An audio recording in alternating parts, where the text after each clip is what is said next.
کچھ family friends ایسے بھی ہوتے ہیں کہ جو آپ کو بہت زیادہ ہرٹ کرتے ہیں. لائک کچھ کہتے ہیں کہ آپ کی اولاد نہیں ہے تو آپ نے بہت سارے کوئی گناہ کیے ہوئے ہیں جس کی سزا میں آپ کو اولاد نہیں ہے. کچھ کہتے ہیں کہ آپ ڈاکٹرز کے پاس جاتے ہیں، روحانیت کے پاس روحانی علاج کی طرف جاتے ہیں، پیری فقیری کی طرف جاتے ہیں. تو یہ جو پیر فقیر ہے نا، یہ آپ کو کچھ نہیں دے سکتے، آپ شرک کرتے ہو. لیکن جو انسان اس چیز سے گزر رہا ہوتا ہے نا کہ وہ ہر اس چیز کی طرف جاتا ہے جو اس کو اولاد حاصل کرنے کے لیے چاہیے ہوتی ہے. شاید ہم نمازی نہیں ہیں، اللہ کو یاد نہیں کرتے، ہمارے گناہ بڑھ گئے ہیں، ہم کو غلط کاموں کی طرف وہ ہیں جو جس وجہ سے ہمیں اللہ پاک اولاد نہیں دے رہا. ڈاکٹر کے پاس نہیں گئے، فلاں ٹیسٹ نہیں کروایا، فلاں نہیں کروایا، فلاں علاج کروایا ہے، روحانیت کی طرف جا رہے ہیں. مطلب اب ہر کوئی اپنی مطابق اپنی اس کے مطابق آپ کو مشورہ دے گا.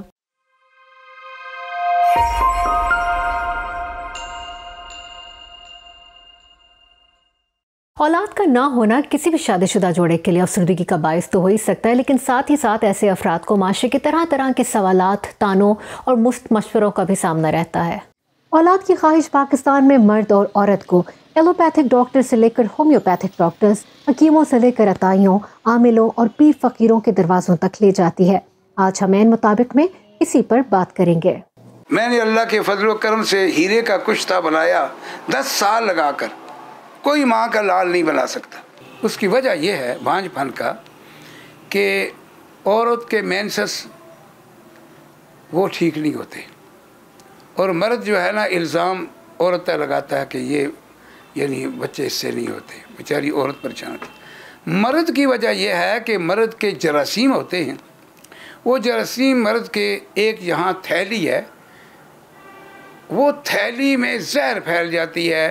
یہ ہے کہ میں دعوے سے کہتا ہوں جو مادے میں بنے گئے جراثیم وہ اللہ کے فضل و کرم سے زندہ ہوں گے. جو عطائی حکیم بنے ہوئے ہیں نا، یہ 100 سالہ درویش بابا ہے جی، یہ اپنا عامل کامل ہے جی، اس طرح کے جو لوگ بیٹھے ہوئے ہیں وہ دوائیاں دیسی میں اسٹیرائڈ اور کیمیکل ملا کے دے دیتے ہیں لوگوں کو. حکومت کی جانب سے اس تمام صورتحال کو ریگولیٹ کرنے کا کوئی بندوبست نہیں ہے. سادہ لو افراد اپنے دوستوں رشتہ داروں کے مشوروں پر مختلف دروازے کھٹکھٹاتے نظر آتے ہیں. دوسری بات یہ بھی ہے کہ پاکستان میں اکثر حساس موضوعات پر لوگ سخت گفتگو کر جاتے ہیں بغیر کسی سوچے سمجھے.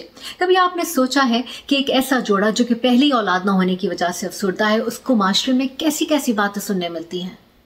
لوگوں کا جو نظریہ ہے بے اولاد جوڑوں کے بارے میں وہ بھی بہت زیادہ ڈیفرنٹ ہوتا ہے. وہ سمجھتے ہیں کہ پتہ نہیں یہ علاج نہیں کرواتے، یا ان میں کسی چیز کی کمی ہے، یا اس کے میاں میں کسی چیز کی کمی ہے. کہ ڈیفرنٹ لوگ آپ کو ڈیفرنٹ نظریوں سے سوچتے ہیں اور اپنی باتوں سے حل کرتے ہیں. اگر یہ مرد کسی کو بات آپ کہیں تو وہ ظاہری بات ہے وہ آگے سے اس کا جواب دے گا، غصہ دکھائے گا یا گالی دے گا. اب اس کے اپوزٹ ٹوٹلی عورت ہے، وہ عورت بیٹھ کے وہ آپ کو جواب بھی نہیں دے سکتی. وہ اس لیے جو ہے نا ان باتوں میں بہت جلدی وہ آ جاتی ہے، قابو آ جاتی، حاوی کر لیتی ہے اپنے اوپر. کیونکہ عورتوں سے سوال کرنا میرے خیال سے زیادہ ایزی سمجھتے ہیں. مطلب ہر چیز کا وہ عورت پہ ڈال دینا ہمارے معاشرے میں یہ اصول ہی بن گیا ان کا کہ مردوں کا دور ہے. مردوں کو اگر کسی مرد کو آپ ڈائریکٹ بات کریں گے تو وہ ظاہر ہے غصہ کر جاتا ہے.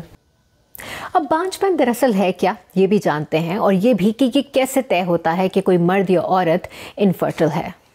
بانجھ پن یا انفرٹیلٹی یہ ہوتا ہے کہ لوگ تو ویسے بھی بڑے کانشیس ہو جاتے ہیں. ابھی آپ کی شادی ہوئی اور ساس یا کوئی نند آ کے بھائی آپ کے 2 مہینے بعد پوچھ ہوتے ہیں خوشخبری سنائیں، تو ایسا کوئی نہیں ہے کہ آپ عورت کو فوراً سے پہلے لیبل کر دیں کہ وہ انفرٹل ہے یا بانجھ پن ہے. ملٹیپل ریزنز ہوتی ہیں، لیکن یوزلی جب میرے پاس کوئی پیشنٹ آتا ہے اور اس کی عمر 35 ایئرس سے کم ہو تو میں اسے کہتی ہوں کہ بغیر کانٹرسیپشن کے اور تم صرف یہ دیکھو کہ تمہاری ماہواری کب ہوتی ہے، اور اوولیشن جو ہے اپنی چیک کر کے تمہارا اس کو رفلی ہم سمجھا دیتے ہیں کہ کیسے چیک کرنی ہے.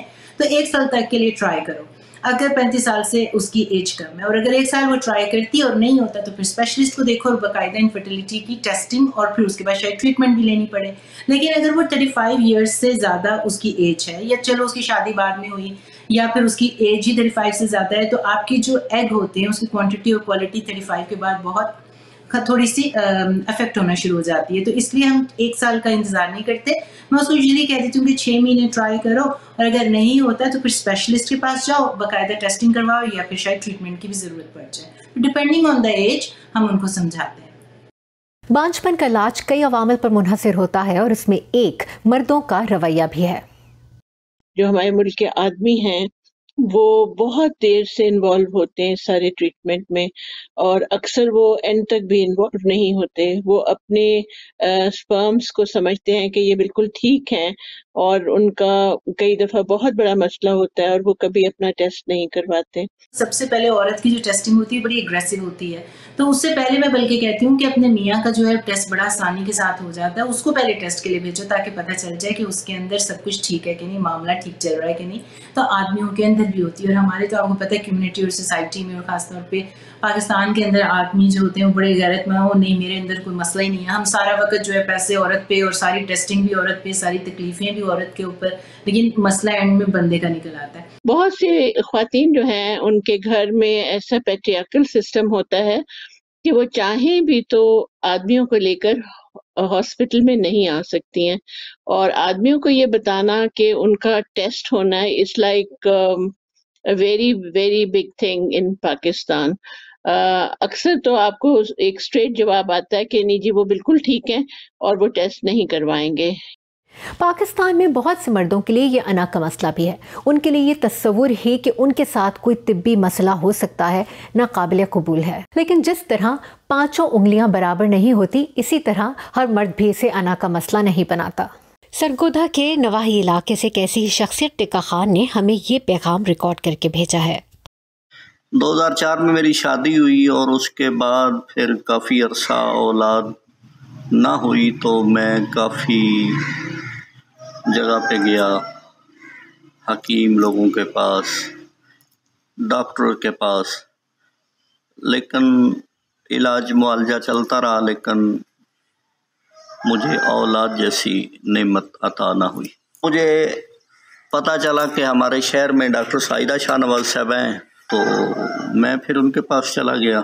تو میڈم نے کہا کہ آپ کے جو یہ سپرم ہیں, جراثومیں, یہ بے ہوش ہو جاتی ہیں, مطلب مر جاتی ہیں, پریگننسی کے قابل نہیں ہیں. تو میڈم نے میری ٹریٹمنٹ شروع کی. میں نے کچھ عرصہ ٹریٹمنٹ کروائی, لیکن اس کے بعد میں نے چھوڑ دی. اکثر ایسا ہوتا ہے کہ ایک بندہ علاج کروا رہا ہے, دوسرا کہتا ہے یار ادھر سے نہیں ادھر سے کرواؤ, وہ حکیم بہت اچھا ہے, وہ ڈاکٹر بہت اچھی ہیں. تو بس اسی طرح میرے یہ 10-12 سال بیت گئے. پھر دوبارہ مجھے 2014 میں میڈم سعیدہ شاہ نواز کے پاس جانا پڑا. تو میڈم نے وہی بتایا کہ وہی پرابلم ہے آپ کا. میری ٹریٹمنٹ ہوئی, اور پریگننسی کی رپورٹ جو پازیٹیو آ گئی, اور آج الحمدللہ میں صاحب اولاد ہوں. ماشاءاللہ میرا بیٹا اس وقت 5 سال کا ہونے والا ہے. ہماری اکثر بہنیں اسی وجہ سے بے اولاد رہ جاتی ہیں کہ نقائص ہم مردوں میں ہوتے ہیں, لیکن ہم قصور عورتوں کا ٹھہراتے ہیں.